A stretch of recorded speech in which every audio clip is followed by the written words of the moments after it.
Tandoori potato টিক্কা, যেটা নিরামিষ recipe. লুচি, পরোটা, নান যার সঙ্গে পরিবেশন করবে দারুণ জমে যাবে। আর খুব কম সময়ে একটু মশলা ঘরোয়াভাবে তৈরি করে নিলেই বাজিমাত। ফ্রায়েড রাইসের সঙ্গেই কিন্তু অসাধারণ।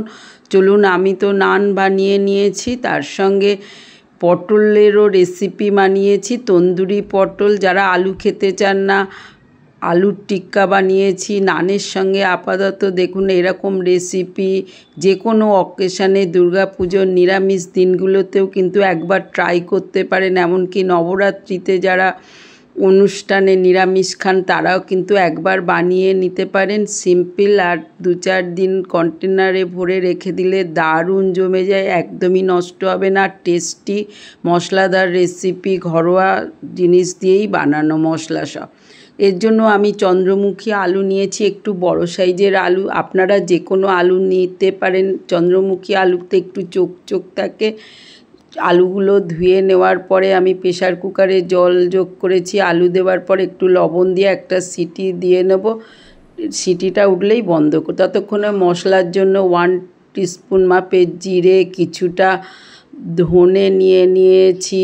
এবারে অন্য মশলার মধ্যে মেথি সামান্য, আর মৌরি 1 টিস্পুন, এইগুলো যোগ করে দেওয়ার পরে দেখুন 3টে ছোটো এলাচ, 4-5টা লং দিয়েছি, 2টো কাশ্মীরি লঙ্কা গুঁড়ো থাকলে গুঁড়ো দেবেন। আরও 3-4টে লঙ্কা দিয়েছি, বড় এলাচ একটা যোগ করেছি, 2, 3, 4টে তেজপাতা দিয়েছি। বয়েলড আলুগুলো এবার ছাড়িয়ে নেব। আলু ছাড়াতে কে না পারে, কিন্তু আলুগুলো চন্দ্রমুখী হলে দারুণ লাগে বন্ধুরা। আলু সেদ্ধ করে জলে ডুবিয়ে রাখবেন না, সেদ্ধ হয়ে গেলেই জল থেকে নামিয়ে দেবেন, তাহলে কিন্তু এই রেসিপিটা দারুণ হবে। নাহলে আলুতে জল ঢুকে যাবে আর টেস্টটা ভালো হবে না। 2টো টমেটোর পিউরি করে নেব, আর 2টো দালচিনি যোগ করে কড়াই একটুখানি মশলাটা ভেজে নেব। এতে কিন্তু রেসিপিটার টেস্ট একদম অন্যরকম হবে। সামান্য একটু হেরফের করে এই মশলাগুলো যদি তৈরি করে নেন বা করে রাখেন, আপনার রান্নার টেস্ট 1000 গুণ বেড়ে যাবে। আর যখন তখন বানিয়ে নিতে পারেন। নিরামিষ রান্নার বড় ফ্যাচাং বন্ধুরা, যদি এইভাবে একটু মশলাটা তৈরি করে রাখেন, বেশ অনেক দিনও থাকবে। রেডি আমার মশলা। কড়ায় তেল যোগ করেছি, সর্ষের তেল দেওয়ার পরে একটু গরম করে নেব। নেওয়ার পরে আলুগুলো ভেজে নেব, একদম গোটা গোটা আলু। আর আমি একটু বড় সাইজেই নিয়েছি, দেখছেন একটা আলুতেই ব্যাস আপনার কিন্তু পেট মোটামুটি ভরে যাবে। আর ডিলিশিয়াস রান্না, বেশ কাড়াকাড়ি পড়ে যায়। একটু লবণ, লঙ্কা গুঁড়ো আর প্রয়োজন মতো হলুদ যোগ করে দিন। এর মধ্যে ভাজার সময় সমস্ত মশলা ঢুকে গেলে কিন্তু দারুণ টেস্ট হবে। এইভাবে আলু ফ্রাইও খুব সুন্দর খেতে লাগে। 2-4টে তো এইভাবেই উঠে যায় ঘরে। যাই হোক, ভাজা হয়ে গেছে। দেখুন, আমি একটা কাঁটা চামচ ফুটিয়ে দেখিয়ে দিচ্ছি। এপিট ওপিট এইভাবে সমস্ত ভেজে নিয়েছি। টমেটোটাও বেটে নিয়ে নিয়েছি। মিক্সিতে একটু আদাটা থেতো করে নিয়েছি বন্ধুরা। প্রয়োজন হলে কুড়েও নিতে পারেন, তবে একটু ছেঁচা আদা হলে দারুণ হয়। সমস্ত আদাগুলো ছোট ছোট করে কেটে এরকম করে একটু নোড়া দিয়ে করে, না থাকলে মিক্সিতে ঘুরিয়ে নিলেও অসুবিধা নেই। যাই হোক, ভাজা আলু রেডি। কতটা আলু টেস্টি হয়েছে বুঝতেই পারছেন বন্ধুরা। এরকম লাল লাল করে আলু ভেজে নিন।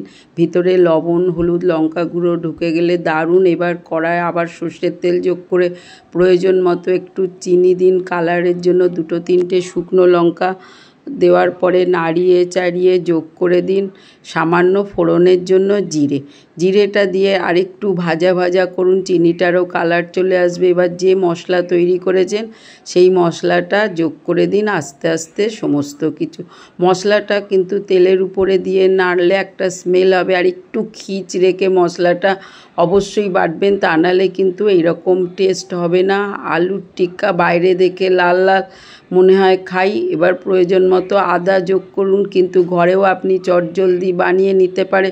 এর সঙ্গে হলুদ আর টেস্ট অনুযায়ী যেরকম ঝাল খাবেন বা কালারের জন্য লঙ্কা গুঁড়ো সবই যোগ করে দিন এই সময়।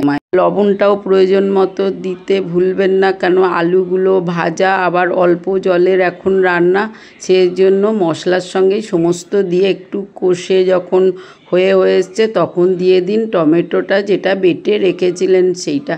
এইবার দেওয়ার পরে টমেটোটা আস্তে আস্তে নাড়িয়ে একটু মশলাটা কষা করে রেখে দিন। ইচ্ছা হলে এরকমভাবে মশলাটা তৈরি করে রেখে দিতে পারেন, যে কোনো রেসিপিতে ট্রাই করতে পারেন। নিরামিষ রান্নার এই মশলাটা করে নিলে কেল্লা ফতে। আর দেখুন রেসিপিটা দারুণ হয়। এবার একটু কষা হয়ে গেলে জলটা ঢেলে দিন, ভাজা মশলার সঙ্গে জলটা মিশিয়ে একটু হতে দিন। আমি কতগুলো পটলও এইদিকে ভাজা বসিয়েছি, আমার কর্তা আলু খান না। এবার এইদিকে মশলাটা কষা হচ্ছে, দেখুন ধোয়া উঠছে। এইভাবে যখন মশলাটা হয়ে যাবে, একটা স্মেল বার হতে আরম্ভ করবে, পটলগুলো ততক্ষণে ভেজে নিয়েছি।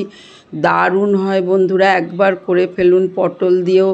এইভাবে যখন পটলগুলো ভাজা ভাজা হয়ে গেলে, আপনার পটল তো চটজলদি হয়ে যায়। এবার কষা মশলার থেকে তুলে কিছুটা পটলের মধ্যে দিয়ে দিন। খুব সামান্য মশলাতেই রেসিপিগুলো রেডি হয়ে যায়। আর নিরামিষ বলে যারা নাক সিটকান তারা কিন্তু এই রেসিপিতেই এক থালা ভাতও খেয়ে নিতে পারবেন।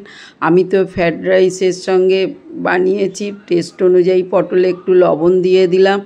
সমস্ত মশলাগুলো দেওয়ার পরে পটলটা একদিকে রেখে দিয়ে এবার এই কষা মশলাগুলো যেগুলো কষে নিয়েছি সেইগুলোর মধ্যে আমার ভেজে নেওয়া কুরকুরে আলুগুলো ব্যাস যোগ করে দিলাম বন্ধুরা। তাহলে দেখুন কেমন হয়েছে বুঝতেই পাচ্ছেন। এবার নাড়িয়ে চাড়িয়ে একটু সময় রেখে দিবেন, আর একটু জল যোগ করবেন যাতে আলুতে মশলা ঢুকে যায়। আর যার জন্য আমি প্রথমেই কাঁটা চামচ দিয়ে সব এপিট ওপিট ছিদ্র করে দিয়েছি। আর মশলা না দেওয়ার তো কোনো ব্যাপার নেই, আর ড্রাই করে করুন। হয়ে এলে গরম মশলা যোগ করে দিন, দুটো কারিতেই গরম মশলা দিয়ে দিয়েছি।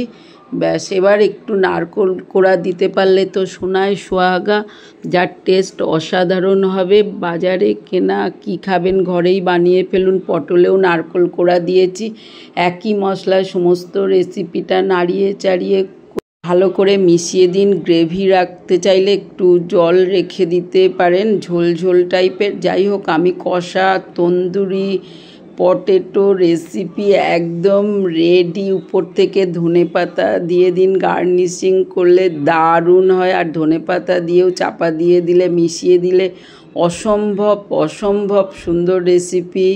আর কি বলবো বন্ধুরা, এইভাবে আপনাকে দেখাচ্ছি কতটা দেখুন স্পাইসি হয়েছে। রান্নাটা করে ফেলুন, টেস্টে অসাধারণ। একটা আলু কীরকম তুলতুলেভাবে কেটে যাচ্ছে সেটাও দেখিয়ে দিচ্ছি, তা নাহলে ভাববেন যে কীরকম হয়েছে। ভেতরটা পর্যন্ত কিন্তু পুরো মশলা ঢুকে যাচ্ছে। লুচি, রান, পরোটা যার সঙ্গেও বানিয়ে নিন, ফ্রায়েড রাইস হলেও অসাধারণ। এইবার পটলটাও ততক্ষণে হয়ে এসেছে, এটাও একইভাবে ড্রাই করে রেডি করে নেব বন্ধুরা, আমার তন্দুরি ড্রাই পটল। তাহলে বন্ধুরা এই রেসিপিগুলো একই সঙ্গে হয়ে গেল। যারা আলু খান না তাদের জন্য রেডি পটলের তন্দুরি পটল রেসিপিটা। আলুটাও তন্দুরি আলু রেসিপি তো রেডি। প্রথমে আমি নাম দিয়ে দেখিয়েছি, ইচ্ছা হলে ফ্রায়েড রাইসের সঙ্গে একই রেসিপি ট্রাই করতে পারেন। এবেলা ওবেলা মিলিয়ে কেবলমাত্র এই রেসিপিটা বানিয়ে ফেলুন চটজলদি। কেমন হয়েছে জানান, ভালো লাগলে লাইক শেয়ার সাবস্ক্রাইব করে সঙ্গে থাকার অনুরোধ রইল। সহজ সরল রেসিপিগুলো ঘরোয়া মশলা দিয়ে বানিয়ে ফেলুন বন্ধুরা। আর অতিথি এলেও মশলাটা করে রাখলে আপনি কিন্তু যে কোনো সময় বানিয়ে ফেলতে পারেন। আজ আসি, ভালো থাকবেন, সুস্থ থাকবেন, পুজোর শুভেচ্ছা।